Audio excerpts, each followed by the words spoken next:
Well, so before beginning, let me define the function. Okay, so there are many ways in which function can be defined, and depending on the definition of function, the complexity of this topic can increase in higher mathematics. Just for this level, the functions are typically defined mostly from real number to real number, means function of one variable.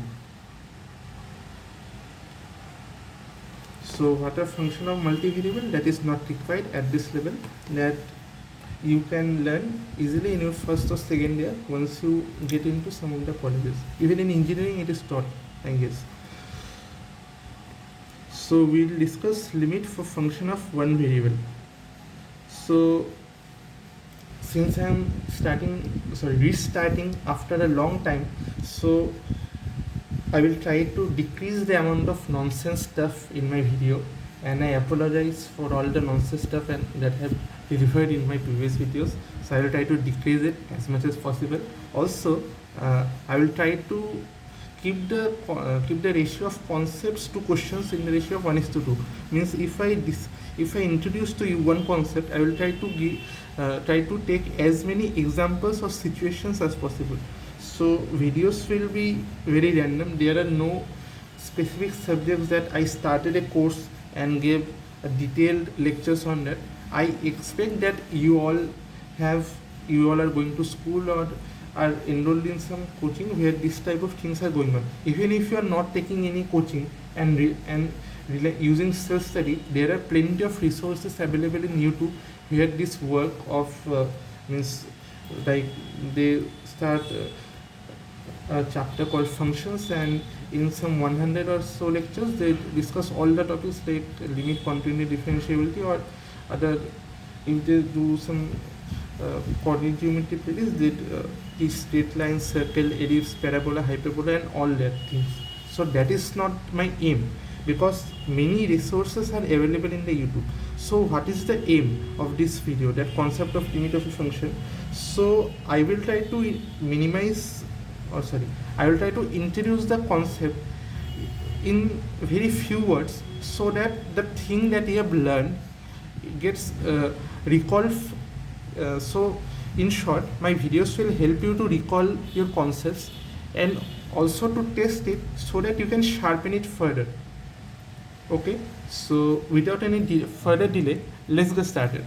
So first thing that you need to know, that is difference between limiting value and functional value.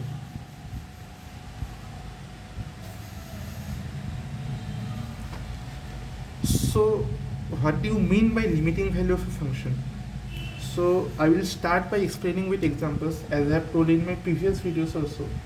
There is a more than 1 year gap, still they are still relevant in such case that I mostly prefer to teach using examples, because as Albert Einstein has said, he has said in for physics that examples are the only way to teach in physics, but I like this concept to be used in mathematics also. So mostly my videos will range from topics like mathematics and physics. This is my first video of mathematics. So okay, let's continue. So see, this is the origin. There is some variable named x, and this is the independent variable. It increases on the right side, and there is on the y-axis I represent a function which depends on the variable x, known as f of x. So if in terms of mapping you want to know, that I can show that f is defined as from real number to real number, as I have said earlier. So if suppose x is a real number, what you will get in output is also a real number. Okay, so that is not a big problem for now. So this is the formal definition of a function. This type of representations can help you in higher mathematics more than in IIT. Okay, so suppose there is a function. Okay, so this is a curve. this curve is formed from a collection of values of x and their images in f of x. So I think that you remember the topics like domain, range, right? And there was another thing as far as I remember, codomain. Yeah, so that we can discuss for some other video. So this curve consists of a collection of the domain and the range. Okay, so that's separate thing, not here, it may distract you. So the thing is that what type of curve is this? So this type of curve, by seeing, you should spell that this curve by large it is monotonically increasing function, since it increases. Is this function okay? So okay, at this point what will happen? This type of curve we have seen. This type of curves are the simplest curve. At this point, right, x equals to 6, suppose there is f of 6. Okay, so at this point in the curve, if I draw a open circle like this, and just above it at this point, if I draw some bold dot or shaded thing like this, what does it mean? Do you know? It means that x equals to 6 at this point, this is not the function, f of 6 is not the functional value, but this f of 6, wait, so this thing, suppose this point is at f of 8, so f of 6 is the limiting value.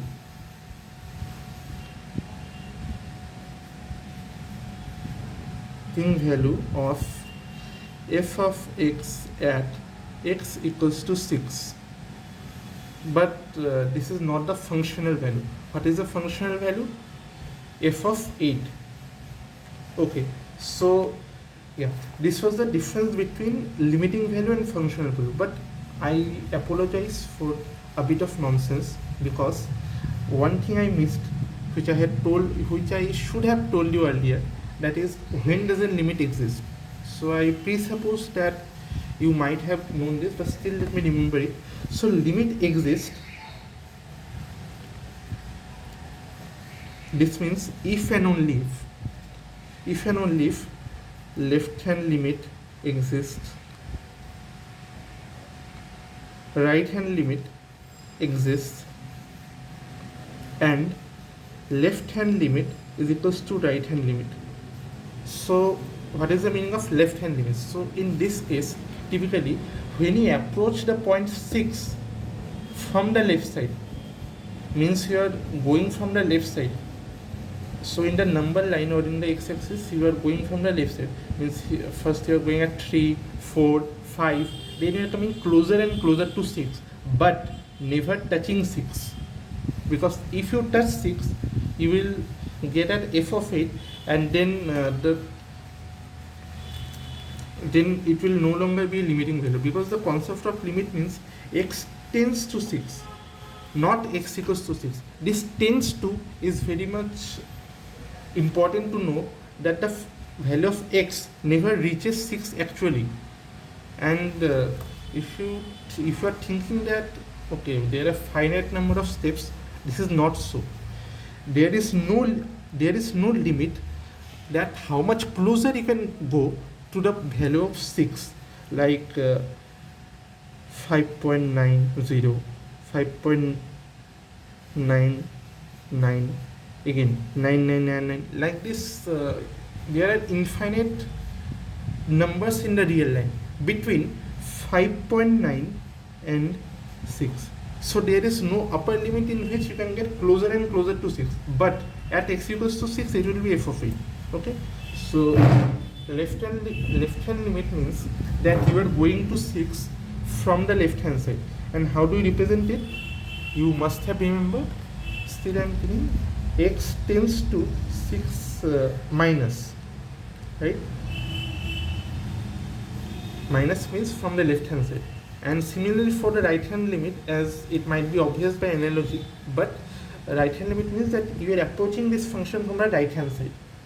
Okay, fine. So you can represent it by x tends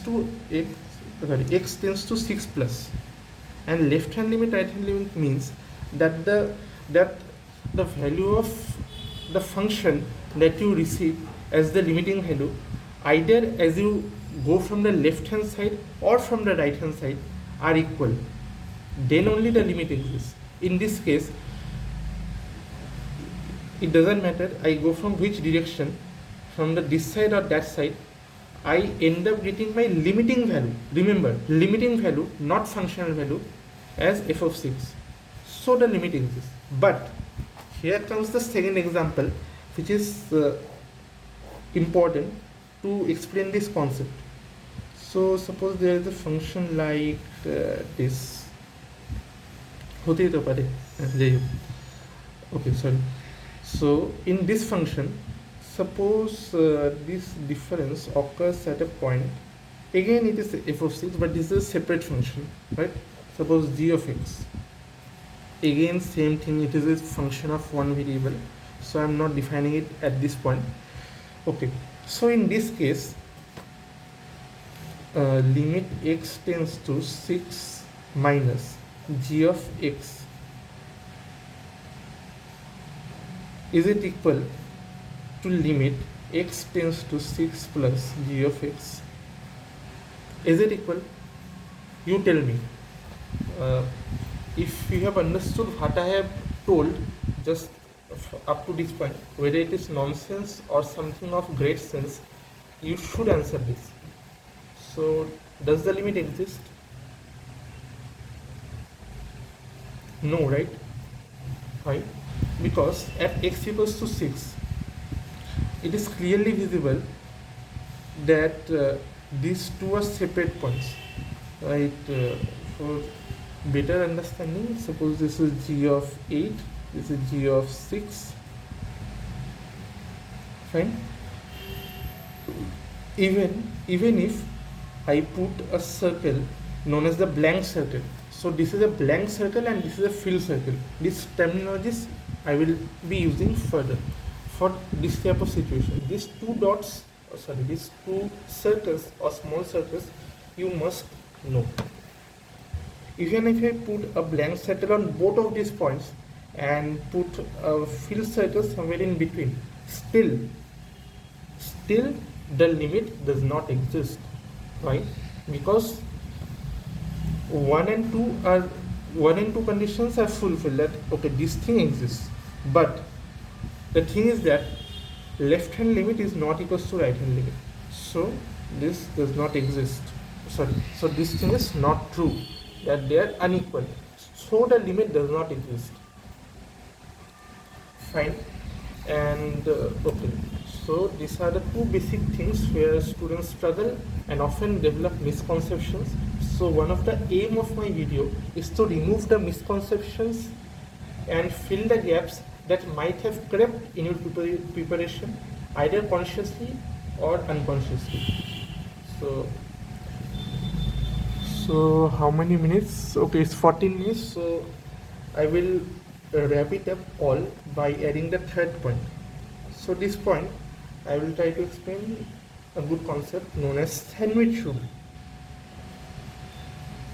I may bring one more video on limit of function, since I don't want to keep in this shorts era, I don't want to increase the length of my video unnecessarily to half an hour or even 1 hour, because I'm guaranteed that most of you have left it even at a time gap of less than 1 minute. So till now, whatever I'm saying, I believe that there are at least 1 or 2 sincere students, or better say curious students, who wanted to know these things again, and are not presupposed that I know all these things, and I will not have any misconceptions in it. Okay, so sandwich rule. So suppose there are 3 functions f, g, h. depending on a variable x.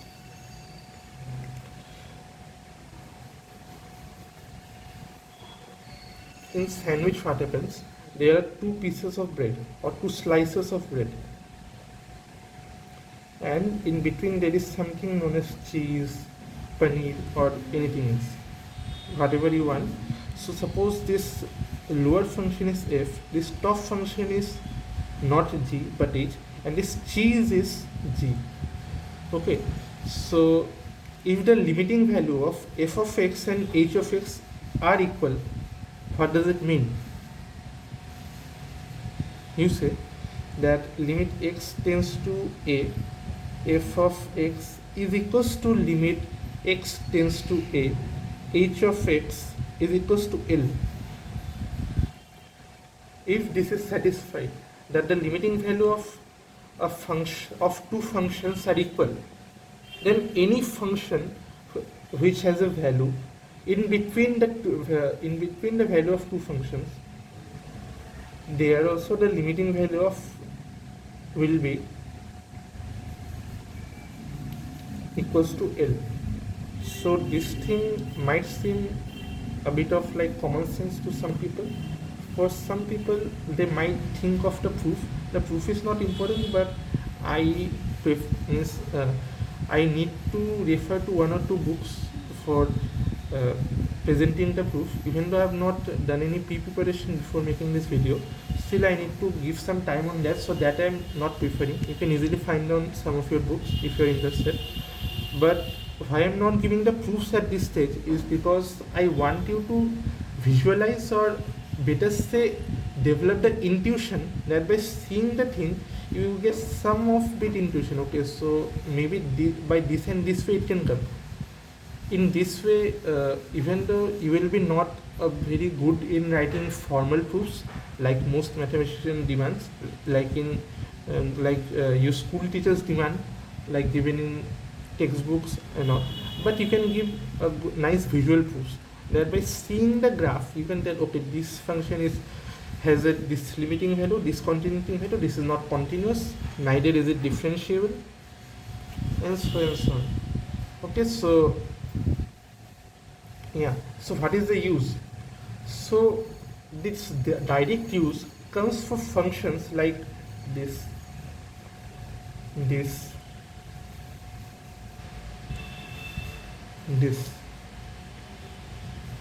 Okay, so do you remember these three functions? This is known as the ceiling function.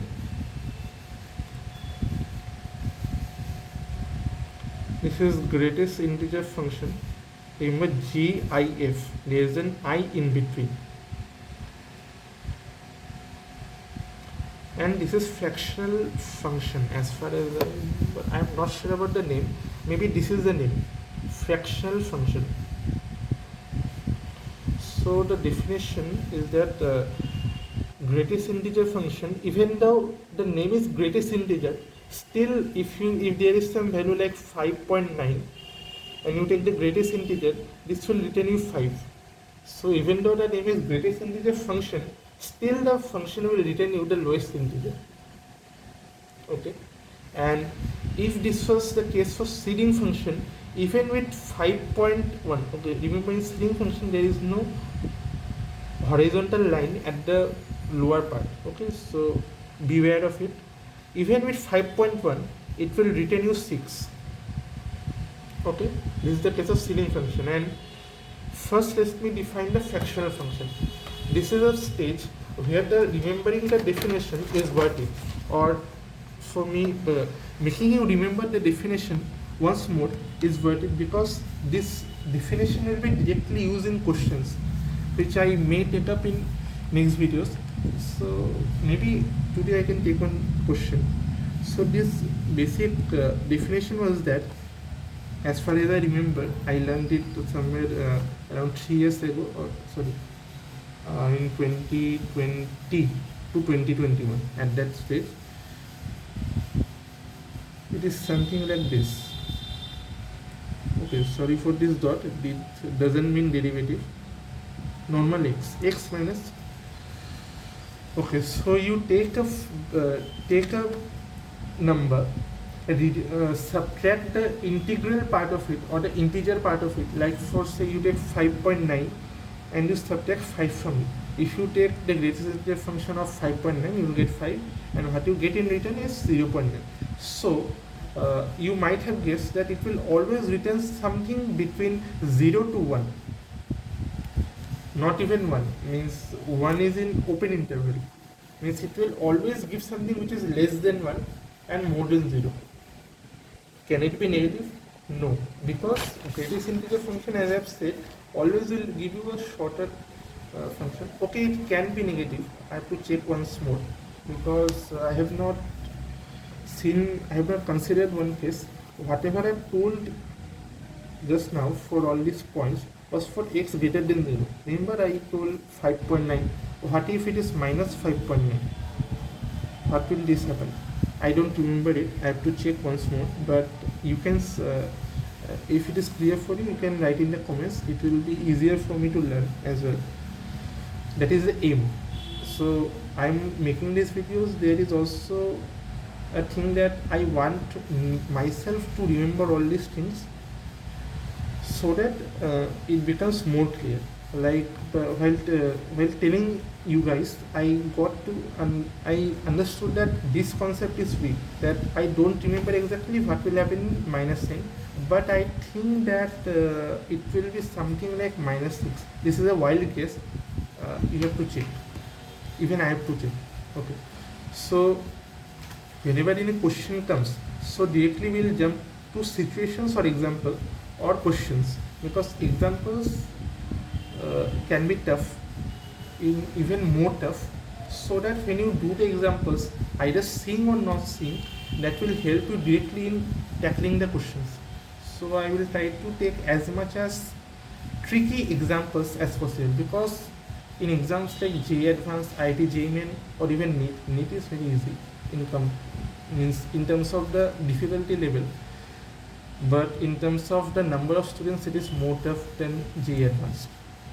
Means clearing NEET is very difficult at this stage, because the number of students giving the exam is much more.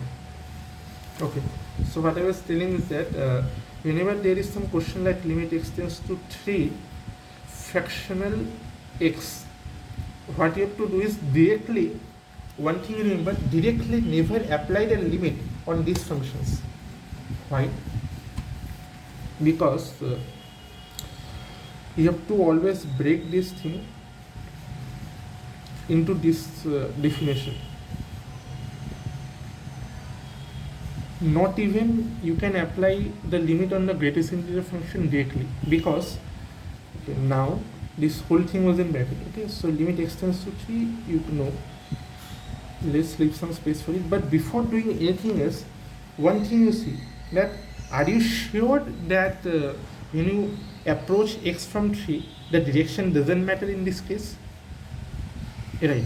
So limiting value, limit exists means, one thing I came to know or found out just now, it is a shorthand trick to remember the criteria for limit value exists or not. That is, limit exists implies, this thing means implies, limit exists means direction doesn't matter. Direction of approach doesn't matter. Okay.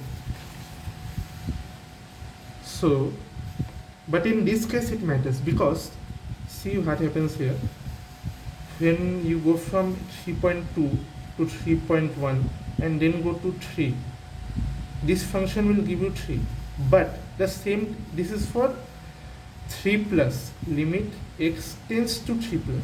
But for x tends to 3 minus, is 2.8, 2.9. From there, if you go to approach this thing, it will directly give you 2. So what you get here is that left hand limit not equals to right hand limit. Therefore, limit does not exist. This is a short form. So this thing you must remember, that it is not necessary that whatever question you get, there always the limit should exist. Even if there is no option like does not exist, there can be an option that none of the above.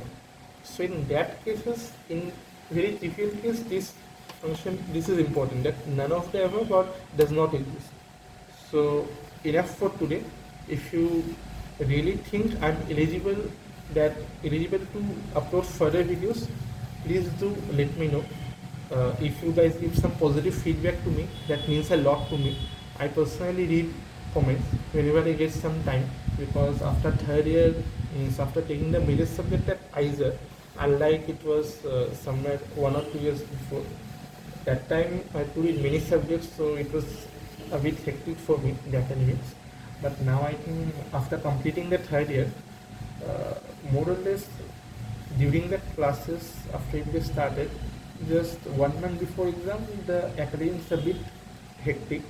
But still, as I'm restarting my preparation for CS and NET, I thought that it is worth remembering the preparation of IIT JEE or JEE Advanced exam that I had taken myself through self-study. Not self-study because I was not so much intelligent that I read books and solved questions on my own and everything got sorted out. This thing didn't happen with me. I took home tuitions, but that were mostly of boards level, and during the COVID time, most of the syllabus of JEE Advanced or for these exams was not covered in that. But I did from the day one itself. I prepared from videos which I gave in the